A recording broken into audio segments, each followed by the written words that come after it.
أشهد أن لا إله إلا الله. السلام عليكم ورحمة الله وبركاته. الحمد لله رب العالمين والصلاة والسلام على سيد الأنبياء والمرسلين وعلى آله وصحبه ومن استنى بسنته إلى يوم الدين. اللهم اجعلنا منهم ومن الذين آمنوا وعملوا الصالحات وتواصوا بالحق وتواصوا بالصبر آمين يا رب العالمين. ثم أما بعد فأعوذ بالله من الشيطان الرجيم. وعباد الرحمن الذين يمشون على الأرض هونا وإذا خاطبهم الجاهلون قالوا سلاما والذين يبيتون لربهم سجدا وقياما والذين يقولون ربنا اصرف عنا عذاب جهنم إن عذابها كان غراما إنها ساءت مستقرا ومقاما. رب اشرح لي صدري ويسر لي أمري واحلل عقدة من لساني يفقهوا قولي آمين يا رب العالمين. প্রথমত আমি মসজিদ কর্তৃপক্ষকে ধন্যবাদ জানাতে চাই। ইস্ট লন্ডন মসজিদ আমার হৃদয়ের অতি নিকটের একটা স্থান। আসলে আমি কাউকে না জানিয়ে এখানে আসাটা পছন্দ করি। আর এর আগেও আমি এখানে কিছু সোশ্যাল এক্সপেরিমেন্ট পরিচালনা করেছি। কয়েক মাস আগে আমি এখানে এসেছিলাম। সম্ভবত বিষয়টা আমি আগেও বলেছিলাম যে কয়েক মাস আগে আমি এখানে এসেছিলাম জুমার নামাজে অংশ নেওয়ার জন্য। তখন আমি শ্রোতাদের মাঝে ছিলাম, একটা হুডি পরিহিত ছিলাম, তাই কেউ আমাকে চিনতে পারেনি। আর মাথা নিচু করে রেখেছিলাম। আমি দেখতে চেয়েছিলাম যে ধরা পড়ে যাই কিনা, কিন্তু না, ধরা পড়িনি। গোটা সময়টাতেই আমি অজ্ঞাত থাকতে পেরেছিলাম। জুমার নামাজের সময় একজন ব্যক্তি পাশ থেকে উকি দিয়েছিলেন, আর আমিও তাড়াতাড়ি আমার হিজাব সামলে নিয়েছিলাম। এরপর আর কোনো সমস্যা হয়নি। কিন্তু যাই হোক, আপনাদের আতিথেয়তায় আমি আপ্লুত। আর অবশ্যই আজ রাতে আপনাদের বিপুল সংখ্যক উপস্থিতি আল্লাহ আমাদের মধ্যে যে ভালোবাসা দিয়ে দিয়েছেন সেটাই প্রমাণ করছে। আল্লাহ শুধু এই ভালোবাসাটিকে ইবাদত হিসেবে কবুল করে নিন, আর মুসলিমদের মাঝে এই ভালোবাসাকে বৃদ্ধি করে দিন। এই সন্ধ্যায় আমি আপনাদের সাথে যে আলোচনা করতে চাই তা হল কোরআনের একটি অনুচ্ছেদ, সূরা ফুরকানের শেষ অংশ। এটা কোরআনের 25তম সূরা। আমার অনেক প্রিয় এবং হৃদয়ের কাছের একটা অনুচ্ছেদ। এটা এমন অনুচ্ছেদ যা নিয়ে আমি আগেও বহুবার আলোচনা করেছি, কিন্তু কয়েক বছর পর পর এই আয়াতগুলোতে ফিরে যাওয়ার এবং এর সাথে আমার সম্পর্ককে নবায়ন করার প্রয়োজনীয়তা অনুভব করি। আর আমি যদি এই প্রয়োজন অনুভব করি, আমার মনে হয় যে আপনাদেরও এই একই প্রয়োজনীয়তা রয়েছে। তো এটাই হলো 25তম এই সূরাটি থেকে প্রাপ্ত কিছু শিক্ষা, আপনাদের সাথে আলোচনা করার পেছনের অনুপ্রেরণা। তো এই অনুচ্ছেদে আল্লাহ আয্যা জাল্লা আমাদেরকে একটি বিশেষ উপাধি প্রদান করেছেন, আর সেই উপাধিটি হলো ইবাদুর রহমান, অবিশ্বাস্য রকম করুণাময় এবং ভালোবাসাময় সত্তার বান্দারা। ইমানদারদেরকে আল্লাহর বান্দা হিসেবে অভিহিত করা যেতে পারে। ইমানদারদেরকে শুধুমাত্র ইমানদার হিসেবে অভিহিত করা যায়। আল্লাযীনা আমানু, আমাদেরকে মুসলিম বলে অভিহিত করা যায়। আমাদের অনেক উপাধি রয়েছে, আর এই সকল উপাধির মধ্যে আল্লাহ এই সূরাতে বিশেষ এবং অনন্য একটা উপাধি বাছাই করেছেন, সেটা হলো ইবাদুর রহমান। আর এটা কিছু ইঙ্গিত প্রকাশ করছে। প্রথমত, ব্যাকরণগত দৃষ্টিকোণ থেকে ইবাদুর রহমান শব্দ দুটিকে আরবিতে বলা হয় ইদাফা। সরল ভাষায় এর অর্থ হল দুইটি শব্দ একে অপরের সাথে সম্বন্ধযুক্ত। ব্যাকরণগতভাবে দুইটি শব্দ যা একে অপরের সাথে একীভূত হয়ে আছে। আর ব্যাকরণগতভাবে বলা যায় যে মুদাফ এবং মুদাফ ইলাইহির মাঝে কোনো কিছু আসার সুযোগ নেই, তারা অবিচ্ছেদ্য। আল্লাহ এখানে বলতে পারতেন ইবাদুন লির রহমান, আর রহমানের প্রতি নিবেদিত বান্দারা। কিন্তু যেহেতু এই দুইটি শব্দ একে অপরের সাথে এভাবে একীভূত হয়ে আছে, এই বিষয়টি থেকে কিছু তাফসীরকারক অনুপ্রাণিত হয়ে এই মত ব্যক্ত করেছেন যে এটা কিছু মানুষের সাথে আল্লাহর খুবই নিকট সম্পর্ক বর্ণনা করছে। আর অবশ্যই আল্লাহর নামগুলোর প্রত্যেকটিরই নির্দিষ্ট অর্থ রয়েছে। এগুলো আমাদের যে কারোর জন্য নির্দিষ্ট আবেগ অনুভূতি সৃষ্টি করে। তিনি বলতে পারতেন ইবাদুল্লাহ, আল্লাহর বান্দারা, কিন্তু তিনি তার প্রজ্ঞা দিয়ে দুইটি শব্দ চয়ন করেছেন, ইবাদুর রহমান। তো এই আয়াতে আমাদের এবং আল্লাহর সাথে যে সম্পর্ক বর্ণনা করা হয়েছে তা হলো ভালোবাসা, যত্ন এবং করুণার সম্পর্ক। আমাদেরকে আল্লাহর ভালোবাসা, যত্ন এবং করুণার চাদরে জড়িয়ে নেওয়া হয়েছে। আয়াতগুলোর অগ্রসর হওয়ার সাথে সাথে বক্তব্যের বিষয়বস্তুকে দুটি ভিন্ন দৃষ্টিভঙ্গি থেকে দেখা সম্ভব। একটি দৃষ্টিভঙ্গি হলো কিছু মানুষের বিশেষ কিছু গুণ রয়েছে। বিশেষ এই মানুষগুলো কারা? যাদেরকে আল্লাহ ইবাদুর রহমান বলে আখ্যায়িত করেছেন। এই দৃষ্টিভঙ্গি অনুযায়ী এই হলো গুণাবলীগুলোর একটা তালিকা। যদি এর সবগুলোর অধিকারী হতে না পারেন, আপনি আসলে ব্যর্থ হয়েছেন। এটা হলো একটা দৃষ্টিভঙ্গি। তো আমাদের যে কারো জন্য আমরা যদি প্রথম দৃষ্টিভঙ্গির দিকে লক্ষ্য করি, তখন বলবো আমি তো তাহলে অকৃতকার্য হয়ে গেলাম। কিন্তু এটাকে দেখার আরেকটা পরিষ্কার দৃষ্টিভঙ্গি রয়েছে, আর সেটা হলো এই প্রত্যেকটি হলো পৃথক শ্রেণীর মানুষের জন্য। তাদের প্রত্যেকেই হলেন পৃথক শ্রেণীর মানুষ। তাদের মধ্যে সাদৃশ্যপূর্ণ বৈশিষ্ট্য হলো তারা সকলেই ঈমানদার। কিন্তু এক্ষেত্রে একটা বিষয় হলো, আর এই ধারণাটি আমি সূচনায় আপনাদেরকে বলবো, আমরা সকলে একরকম নই। যেমন আজকের জুমার পর এক নারীর সাথে আমার সাক্ষাৎ হয়েছে। তিনি আমার কাছে এসে বললেন, আমি প্রতিদিন 3 ঘন্টা ধরে তাহাজ্জুদের নামাজ পড়ি। আক্ষরিকভাবে এটাই তিনি আমাকে জিজ্ঞেস করেছিলেন, এটা কি ঠিক আছে? আর আমি বলেছিলাম, আপনাকে এজন্য পুরস্কৃত করা উচিত, কারণ অনেকের জন্য নিয়মিত 5 মিনিট তাহাজ্জুদ পড়াও অসম্ভব। কখনো কখনো মানুষের জন্য সময় মতো ফজরের নামাজে ওঠাও অত্যন্ত কঠিন হয়ে যায়। আর এই নারী 3 ঘন্টা নামাজ পড়ছেন। আমি বললাম, কিসের তাড়নায় আপনি এটা করতে পারছেন? তিনি বললেন, কি করব আমি, টিভি দেখব? তার চেয়ে বরং আল্লাহর সাথে কথা বলে সময় কাটাই। এটাই তিনি আমাকে বলেছেন। আমি সম্মানিত বোধ করছি যে তিনি আমার কাছে এসে প্রশ্নটি করেছেন। আমার উচিত ছিল তার কাছ থেকে পরামর্শ নেয়া, এমন মানুষের কাছ থেকে যারা আল্লাহর নৈকট্যপ্রাপ্ত। আমি যা বলতে চাচ্ছি তা হলো, আমরা সকলে একরকম নই। তিনি যা করেছেন আমি তা করতে পারবো না। আমি সত্য কথা বলছি। এই নারী যা করেন আমি তা করতে সক্ষম নই, আর আমি তার এই যোগ্যতার প্রতি সম্মান জানাই। আল্লাহ এই অভ্যাস বজায় রাখতে তাকে দৃঢ়তা দান করুন। কিন্তু আমরা তো জানি এমন মানুষ রয়েছেন যারা অন্যদেরকে সাহায্য করার ক্ষেত্রে অসাধারণ। তাদের যোগ্যতা, তাদের পারদর্শিতা হলো অন্য মানুষকে সাহায্য করা। আরেক ধরনের মানুষ রয়েছে যাদের এই গুণটি রয়েছে যে যখন তারা মানুষের চারপাশে থাকেন, মানুষ ভালো অনুভব করে। এটাই তাদের যোগ্যতা। আপনি শুধু তাদের কাছে যাবেন, যদি তারা কোনো কথা নাও বলেন, আপনি শুধু তাদের সাথে সময় কাটাবেন, তখন নিজের ভেতর একটা প্রশান্তি অনুভব করবেন, শান্তি অনুভব করবেন। আল্লাহ আমাদের সকলকে বিচিত্র যোগ্যতা দিয়েছেন। এই অনুচ্ছেদের ব্যাপারে এই বিষয়টাই আমার কাছে অনেক বেশি বিশ্বাসযোগ্য মনে হয় যে এটা বিভিন্ন ইমানদারদের জন্য বিভিন্ন বিচিত্র গুণাবলীর উল্লেখ করেছে। ইমানদারদের একটি শ্রেণীর বিশেষ এক ধরনের গুণাবলী রয়েছে, ইমানদারদের অন্য একটি শ্রেণীর অন্য ধরনের গুণাবলী রয়েছে। সেটা তাদেরকে বিশেষ বৈশিষ্ট্যমণ্ডিত করে। আর আমরা যখন এই আয়াতগুলোতে অগ্রসর হব, আপনি হয়তো দেখবেন যে প্রথমটি আমার সাথে মিলছে না। আমি আশা করছি যে কমপক্ষে একটি গুণের অধিকারী হব। আপনি হয়তো একের অধিক গুণের সাথে মিল খুঁজে পাবেন, আর সেটাও আপনাকে ইবাদুর রহমান হিসেবে অন্তর্ভুক্ত করবে। এখানে প্রথম গুণটি চমৎকার। হয়তো ভাবতে পারেন যে আল্লাহ তাআলা হয়তো সবচেয়ে নৈকট্যপ্রাপ্ত বান্দাদের দিয়ে শুরু করবেন, যাদেরকে তিনি সবচেয়ে ভালোবাসেন। হয়তো তিনি তাদেরকে দিয়ে শুরু করবেন যারা সবচেয়ে বেশি নামাজ পড়ে, যারা তার উপাসনা সবচেয়ে বেশি করে, যারা আল্লাহর প্রতি আধ্যাত্মিক ধ্যানে সবচেয়ে মগ্ন। কিন্তু আল্লাহ কি দিয়ে শুরু করলেন? তিনি বললেন, আল্লাযীনা ইয়ামশুনা আলাল আরদি হাওনা। অবিশ্বাস্য রকম করুণাময় সত্তার বান্দারা, এই বিশেষ মানুষগুলো হলো তারা যারা বিনম্রতার সাথে পৃথিবীতে চলাফেরা করে। আল্লাযীনা ইয়ামশুনা আলাল আরদি হাওনা। সামনে এগোনোর আগে এটা দিয়ে কি বোঝাচ্ছে তা আমাদেরকে উপলব্ধি করতে হবে।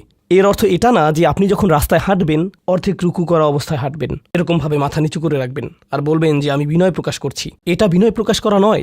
আপনি সোজাভাবেই হাঁটবেন। আপনি মানুষের সাথে তাচ্ছিল্য সহ কথা বলবেন না। আর আলাল আরদি, এই ধারণাটি হলো যেখানেই যান, হয়তো ঘরে থাকতে পারেন, হয়তো কাজে থাকতে পারেন, হয়তো শিক্ষা প্রতিষ্ঠানে থাকতে পারেন, হয়তো আপনার কর্মচারীদের সাথে কাজে আছেন, হয়তো আপনার নিয়োগদাতার সাথে কথা বলছেন, হয়তো কথা বলছেন শিশুদের সাথে, অথবা কথা বলছেন বড়দের সাথে, হয়তো আপনার বাবা মায়ের সাথে কথা বলছেন, হয়তো এটা অন্য কেউ, হয়তো এটা মুসলিম হতে পারে অথবা অমুসলিম। যখনই মানুষের সাথে কথা বলেন এক ধরনের বিনয় থাকতে হবে। যেভাবে আপনি তাদের সাথে কথা বলবেন, কাউকে মূল্যহীন বোধ করাবেন না আপনার কথার দ্বারা। যেভাবে তার দিকে তাকান, যেভাবে নিজেকে উপস্থাপন করেন, এটাই আল মাশি আলাল আরদি হাওনা। পৃথিবীর বুকে বিনয় সহকারে চলাফেরা করা, বিনম্রভাবে। আপনারা দেখবেন যে কোরআনে বিভিন্ন রকমের অহংকারের কথা এসেছে। এখন এখানে সবাই জানেন যে অহংকার হলো হৃদয়ের একটা ব্যাধি। এটা থাকে হৃদয়ের ভিতর, তাই না? কিন্তু ভিতরে যখন কোনো ব্যাধি থাকে, যেমন কোনো ভাইরাস যদি ভিতরে থাকে, বাইরে এর কিছু লক্ষণ প্রকাশ পায়, উচ্চ তাপমাত্রা, ঘাম, এই ধরনের লক্ষণ। কোরআন তুলে ধরছে অহংকারের কিছু লক্ষণ। উদাহরণস্বরূপ আল্লাহ বর্ণনা করছেন যেভাবে মানুষ অন্যের দিকে তাকায়। কোরআন বলছে যে এমন মানুষ ছিল যারা রাসূল সাল্লাল্লাহু আলাইহি ওয়াসাল্লামের দিকে এভাবে দৃষ্টিপাত করত, ইয়াকাদুল্লাযীনা কাফারু লা ইউযলিকুনাকা বিআবসারিহিম। তারা এত কঠিনভাবে আপনার দিকে তাকায় যে তারা যেন তাদের দৃষ্টি দ্বারা আপনাকে মাটিতে ফেলে দেবে। এরকম কঠিনভাবে তারা আপনার দিকে তাকায়। অন্য কথায়, তারা কোনো কিছু বলেনি, তারা কোনো কিছু করেনি। তাদের অহংকার কোথায় ছিল? শুধুমাত্র তাদের মুখমণ্ডলে, শুধুমাত্র তাদের চোখে। তো তরুণদের জন্য এটা একটা উপদেশ। তোমার বাবা মা হয়তো তোমার সাথে কিছু নিয়ে চিৎকার করছেন, সেটা ন্যায্য বা অন্যায্য যাই হোক, আর তুমি বসে বসে শুনছো, আর তোমার রক্ত গরম হয়ে উঠছে এবং পাল্টা চিৎকার করতে মন চাইছে, কিন্তু তুমি শুধু কুৎসিত চাহনি দিয়ে তাদের দিকে তাকিয়ে আছো। এই কুৎসিত চাহনি দিয়ে তাকিয়ে আছো, আর তোমার মা বলছেন, আমার দিকে এভাবে তাকিয়ে আছো কেন? আমি তো কোনো কথা বলিনি। তুমি কিছু বলনি, এটা পুরস্কার পাওয়ার মতো কিছু না। তুমি কিছু বলনি, এটা পুরস্কার পাওয়ার মতো কিছু না। কারণ অধ্যত্ব শুধু তোমার কথাতেই থাকে না। তবে অভিনন্দন যে তুমি কোনো কিছু বলনি, এটা অপেক্ষাকৃত ভালো। কারণ সেটা তাহলে আরও খারাপের দিকে যেত। কিন্তু এক ধরনের ঔদ্ধত্য, ক্রোধ এবং বিনয়ের অভাব আমাদের চোখে মুখে ফুটে ওঠে। সুম্মা নজর, সুম্মা আবাসা অবাসার, সুম্মা আদবার অস্তাকবার। শুধু যেভাবে কারো দিকে তাকান, শুধু যেভাবে ভ্রু কুঁচকান, শুধু যেভাবে চোখ ঘুরান, কখনো কখনো যেভাবে কারো দিকে তাকান, কখনো কখনো যেভাবে কারো দিকে না তাকান। কেউ আপনাকে সালাম দিয়েছে, আপনি তার দিকে তাকালেনও না, অন্যদিকে ফিরলেন এবং তা উপেক্ষা করলেন, অথবা শুধু ওয়ালাইকুম আসসালাম বললেন। আপনি সালামের জবাব দিয়েছেন, কারণ তা না হলে তো গুনাহ হতে পারে, কিন্তু জবাব দিলেন খুবই নিচু স্বরে, এটা নিশ্চিত করার জন্য যাতে সে শুনতে না পায়, আর সে মনে করলো যে আপনি জবাব দেননি। এরকম যে আল্লাহ জানেন যে আমি জবাব দিয়েছি, কিন্তু আমি তাকে এটা জেনে পরিতৃপ্তি লাভ করতে দিব না যে আমি তার সালামের জবাব দিয়েছি। তো যখন সে এসে বলে যে ভাই আমি তো আপনাকে সালাম দিয়েছি, আপনি জবাব দেননি, আমি তো জবাব দিয়েছি, এটাও হাউন এর অভাব। আল্লাযীনা ইয়ামশুনা আলাল আরদি হাওনা। মানুষের প্রতি বিনয়, শিশুদের প্রতি করুণা, বয়স্কদের প্রতি করুণা, এমন মানুষদের প্রতি করুণা যারা এর যোগ্য না। আর প্রসঙ্গক্রমে এর অর্থ এটা না যে আপনাকে অপমান করার সুযোগ আপনি মানুষকে করে দিবেন। এমন পরিস্থিতি আছে আমাদের পরিবারগুলোতে, আমাদের বন্ধুবান্ধবের মাঝে, আমাদের পরিসরে, যেখানে কিছু মানুষকে অবমাননাকর হিসেবে পাবেন। এমনটা ঘটে। আপনার পরিবারে এমন মানুষ রয়েছে, কখনো কখনো আপনার পিতামাতাও এরকম হতে পারেন। এটা খুবই কষ্টদায়ক বিষয়, এটা খুবই অন্যায্য বিষয়, আর আপনাকে এগুলো সবসময় শুনতে হয়, বারবার শুনতে হয়। শ্রোতাদের ভিতর এমন নারী রয়েছেন যাদেরকে আমি দেখতে পাচ্ছি না, তারা পর্দার আড়ালে রয়েছেন, কিন্তু তারা যে অবস্থাতেই থাকেন, হয়তো শ্বশুরবাড়ির আত্মীয় অথবা ভাই বোন বা অন্য কারো কাছ থেকে তাদের কথা শুনতে হয়, আর তাদের এটা সব সময় শুনতে হয়, আর এগুলো শুনে তাদের রক্ত গরম হয়ে যায়। তখন কি করবেন? আপনাকে তখনও বিনয় ধরে রেখে যা করা শিখতে হবে তা হলো প্রথমত সেরকম পরিস্থিতি থেকে দূরে থাকবেন। যদি জানেন যে মেজাজের ভারসাম্য হারিয়ে ফেলবেন, তখন সেখান থেকে বেরিয়ে যান। এই মুহূর্তে আমি এই আলোচনায় অংশ নিতে পারবো না, দুঃখিত, আমি একটু হাঁটতে যাব। রাগে বিস্ফোরিত হয়ে যাওয়ার আগে এটা থেকে বেরিয়ে যান। এটাই প্রথমত এবং প্রধানত ইয়ামশুনা আলাল আরদি হাওনা। যুক্তিসঙ্গতভাবেই আয়াতটিতে এর সাথে যা সম্পর্কিত, ওয়া ইযা খাতাবাহুমুল জাহিলুনা ক্বালু সালামা, অল্প অল্প করে অবিশ্বাস্য কিছু শিক্ষা এখানে প্রদান করা হয়েছে। আরবি ভাষায় ইদা অর্থ যদি না, এর অর্থ যখন। যখন বিরক্তিকর ব্যক্তিরা, যখন সেই ব্যক্তিরা যাদের নিজস্ব নিয়ন্ত্রণ নেই, এরা যখন তাদের সাথে কথা বলে, যখন মূর্খ লোকেরা তাদের সাথে কথা বলে, এখানে বলা হচ্ছে না যে যদি তারা কথা বলে, বরং আয়াতে বলা হচ্ছে যখন তারা কথা বলে। আল্লাহ আমাকে এবং আপনাকে জানিয়ে দিচ্ছেন যে এমন লোক সব সময় থাকবে যারা আমাদের উদ্দেশ্যে কথা বলবে, যারা আমাদের সাথে আলোচনায় অংশ নিবে, যারা আমাদের সাথে ভাব প্রকাশ করবে। তাদের আচরণ হয়তো ভালো হবে না, এরকমটা ঘটবে, এটা এড়াতে পারবেন না। এই ধরনের অপ্রীতিকর অভিজ্ঞতার শিকার আপনাদের প্রত্যেককেই হতে হবে, আমি সহ। এমন লোক থাকবে যারা জাহেল। এখানে জাহেল অর্থ উপলব্ধি করুন। জাহেল অর্থ শুধুমাত্র মূর্খ না। যখন মুসা আলাইসাল্লামকে গরুর বাছুর সম্পর্কে জিজ্ঞেস করা হলো, তিনি বলেছিলেন যে তোমাদেরকে একটি গরু কুরবানি করতে হবে, আর তারা বলেছিল তুমি কি তামাশা করছো? আতাত্তাখিযুনা হুজুয়া, তুমি কি আমাদের সাথে উপহাস করছো? আমাদেরকে গরু কুরবানি করতে হবে? এখানে আমাদের সামনে জটিল পরিস্থিতি রয়েছে, কিন্তু কোনো গরু কুরবানির প্রয়োজন নেই। তিনি আসলেই রেগে গেলেন। আপনারা জানেন যখন মুসা আলাইহিসসালাম রেগে যান, তখন তিনি কিছু একটা করে ফেলতে পারেন। তো তিনি তৎক্ষণাৎ আল্লাহর কাছে প্রার্থনা করলেন এবং বললেন, আউযু বিল্লাহি আন আকুনা মিনাল জাহিলিন, আমি জাহেলদের অন্তর্ভুক্ত হওয়া থেকে আল্লাহর আশ্রয় প্রার্থনা করি। এর অর্থ মূর্খ নয়, কারণ স্পষ্টতই মুসা আলাইহিসসালাম ছিলেন পৃথিবীর জ্ঞানী মানুষদের একজন। তিনি অজ্ঞতা নিয়ে কথা বলছেন না। তিনি বলছেন আমি আমার আবেগের উপর নিয়ন্ত্রণ হারানো থেকে, মেজাজের নিয়ন্ত্রণ হারানো থেকে আল্লাহর আশ্রয় প্রার্থনা করছি, এমন জিনিস বলা থেকে অথবা করা থেকে যা আমি এখন করতে চাই, কিন্তু আমাকে নিজেকে সংযত করতে হবে। এখন এই উপলব্ধি থেকে আলোচ্য আয়াতটিতে আসুন। এরকম মানুষ রয়েছে যারা সবচেয়ে জঘন্য কথা বলে, কিন্তু তাদের কোনো লাগাম নেই। কথাগুলো আপনার হৃদয় থেকে এসে মস্তিষ্ক হয়ে এরপর তা জিহ্বাতে যাওয়া উচিত, কিন্তু এই পথে কিছুটা লাগাম থাকতে হবে। আমার হয়তো এটা বলা উচিত না, আমি কিছু একটা অনুভব করছি, হয়তো গালি বের হয়ে যাবে, সেটা গলায় পৌঁছে গিয়েছে, কিন্তু সেটা আমার মুখ দিয়ে বেরিয়ে আসা উচিত না, আমার সেটা গিলে ফেলা উচিত। কিন্তু কিছু মানুষ রয়েছে তাদের মাথায় যা আসে তাই বলে ফেলে। কারোর সাথে আপনার 6 মাস পরে দেখা হলো কোনো একটা পার্টিতে, ঈদের সময় অথবা অন্য কোথাও, হে আসসালামু আলাইকুম, আপনি তো মোটা হয়ে গেছেন, সবার সামনেই। এটা কেমন কথা? আপনি এটা মনে মনে আনতে পারেন আর নিজের মনে মনে মাশা আল্লাহ বলতে পারেন, কিন্তু সবার সামনে কেন আপনাকে এ কথা বলতে হবে? হেই, তুমি তো কয়েক বছর আগে পড়ালেখা ছেড়ে দিয়েছিলে, এখনও পাশ করনি, এখনও ফেইল অবস্থাতেই আছো। মানুষ আপনাকে এরকম কথা বলে আর এটা আপনাকে রাগান্বিত করে। এই অবস্থায় কি করবেন? আল্লাহ বলেছেন এটা আপনার মনের বিনয় প্রকাশের অংশ। এভাবেই আল্লাহ আমাদের বিনয় যাচাই করবেন। আর প্রসঙ্গক্রমে তারাই হয়ে থাকে আমাদের সবচেয়ে কাছের মানুষ, যার অর্থ আপনি এই ধরনের পরিস্থিতিতে বারবার বারবার বারবার পড়বেন। কিভাবে এটা থেকে বেরিয়ে আসবেন? আল্লাহ বলছেন, ওয়াইদা খাতাবাহুমুল জাহিলুনা ক্বালু সালামা। এটা দিয়ে কতিপয় জিনিস বোঝায়। আমি এখানে সেই কয়েকটি শিক্ষা নিয়ে আলোচনা করব। যখন এমনটা ঘটবে, আপনার তাৎক্ষণিক প্রতিক্রিয়া হবে শান্তি, ক্বালু সালামা। এটা দ্বারা বিদায়ও বোঝাতে পারে। আপনি বলবেন, সালাম, আমি আর এই আলোচনা চালিয়ে যেতে চাই না, আমি সম্মানজনকভাবে আপনাকে বিদায় জানাবো। ও দাঁড়ান, আমার তো একটা মিটিং আছে।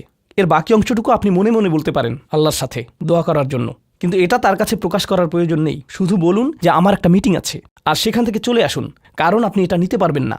তারা সেখান থেকে বেরিয়ে আসে সম্মানজনকভাবে, এটা একটা অর্থ। যখন জঘন্য মানুষ আপনার কাছে আসে, বেরুবার পথ খুঁজে বের করবেন।